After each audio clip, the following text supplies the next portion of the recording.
رمضان المبارک کی آمد تھی۔ فاطمہ کا گھرانہ رمضان کی تیاریوں میں مصروف تھا۔ ان کے ہاں رمضان میں افطاری کا بہت اہتمام کیا جاتا تھا۔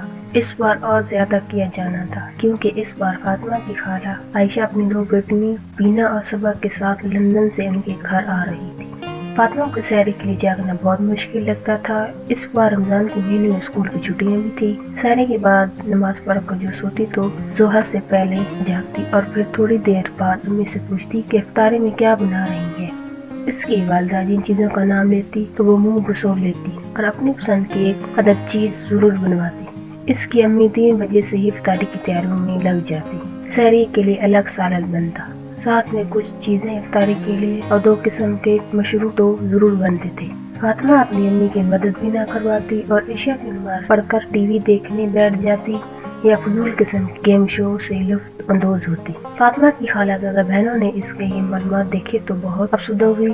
عائشہ خالہ کے گھرانے کے طور طریقے مختلف تھے اور بیجا افطار کی قائل نہیں تھی۔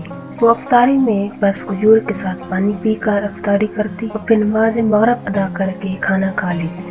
پھر تراویح کی تیاری کرتی۔ فجر کے بعد عائشہ خالہ اور ان کی بیٹیوں قرآن پاک کی تلاوت کرتی، تھوڑی دیر آرام کرتی، پھر قرآن پاک کا ترجمہ اور تفسیر پڑھتی۔ ہلکا پھلکا کھانے کی وجہ سے عبادت میں سستی اور گرمی محسوس نہیں ہوتی تھی۔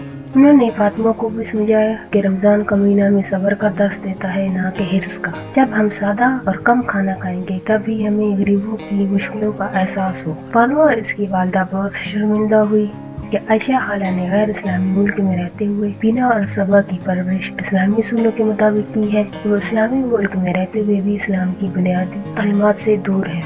انہوں نے عبادت کی روح کو سمجھا ہی نہیں۔ فاطمہ اور اس کی امی عید کی خریداری آخری عشرے میں کرتی تھی۔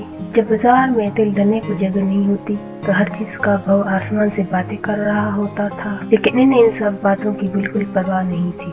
اس بار عائشہ خالہ نے ان کو بازار نہیں جانے دیا، بلکہ جو طائف گوشت وہاں سے لائی تھی ان سے کہا تم لوگ عید پر یہی پہننا۔ مقدس راتوں کو اور قیمتی لمحات کو بازار میں ضائع کرنے کی ضرورت نہیں ہے۔ خیریت سے جب رمضان ختم ہوا تو اس بار عید پر فاطمہ اور اس کی امی کو الگ ہی سکون محسوس ہوا، کیونکہ اس بار انہوں نے رمضان مبارک الگ طریقے سے گزارا تھا۔ اس رمضان مبارک مہینے سے فیض یاب ہونے کی کوشش بھی کی۔ انہوں نے عائشہ خالہ کا دل سے شکریہ ادا کیا جنہوں نے ان کی رہنمائی کر کے ان دوروں سے نکالا۔